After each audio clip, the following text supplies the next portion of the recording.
So this is the first PD in a series of PDs that will combine New York State standards, teaching the New York State standards, with some SEL work so that you can do both, teaching the curriculum that you need to teach, but also build some community and some trust in your classroom.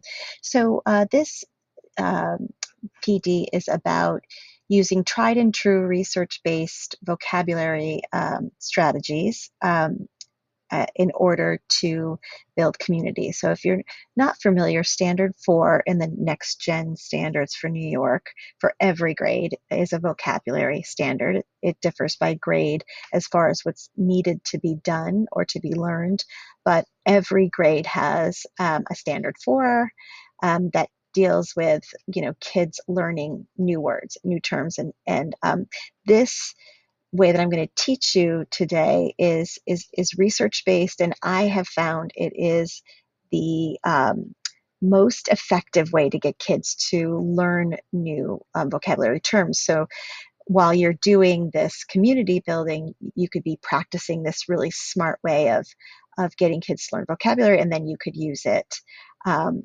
in content areas when you're actually teaching content from your units in social studies or in science or in math, ELA, art, music, etc. So going over the procedure, the process first, and then I'll show you what I have with it that you can use. It's already done for you. So the first thing to do is to introduce any new word. You're going to create, for this PD, you'll create a word wall that's community based. And you'll introduce a word to add to the wall. And it is helpful to show students the word used in a paragraph um, in context. And you would have them read the paragraph and generate a rudimentary definition. Sometimes I have the kids read the paragraphs with partners. Sometimes I do a whole class. Sometimes I put them in small groups. But you're just trying to get them to have kind of like a basis or, an early definition of the word. Um, so for instance, if the word was community, you would show them a paragraph with the word community in the paragraph, and you would say to them, how would you define community in the way that it's used in this paragraph? And you would either have a slide or a piece of easel paper or a Google Doc where you would write down what the kids came up with.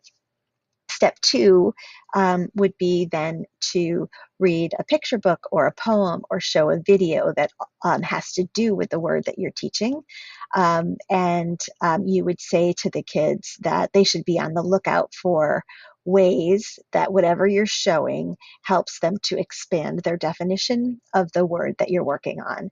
Um, and you'll see as we get into this quick PD later, you'll see that I've got some words there for you and some poems and videos there to show kids. But if you were doing this in your content areas, it would be the same thing. You might read a section of an article that had to do with the term you were trying to teach the kids, or anything else like that.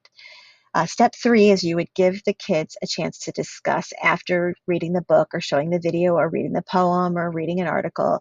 You would give the kids a chance to discuss how they might change their original attempt at the definition. And again, you could do that in small groups, partnerships, or whole class based on what they saw or read. After they add to the definition, step four, and this I think is probably the most effective move that you can make to get kids to really understand the vocabulary term that you're trying to teach them. Step four is to have them use that word in a manner that a kid their age would use it. So for instance, if the word was reluctant, a middle schooler or a high schooler might say, I was reluctant to give up my video games to do homework, or I was reluctant to get out of bed this morning. I wanted to sleep till noon.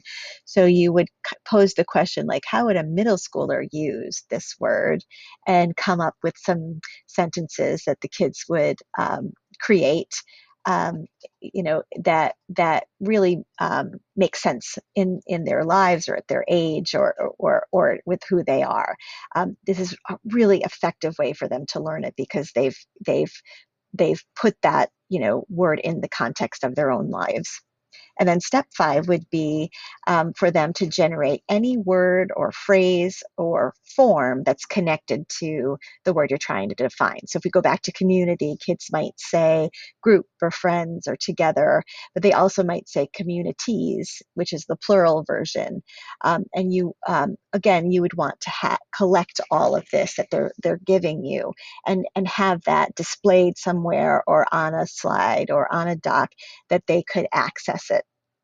The great thing about this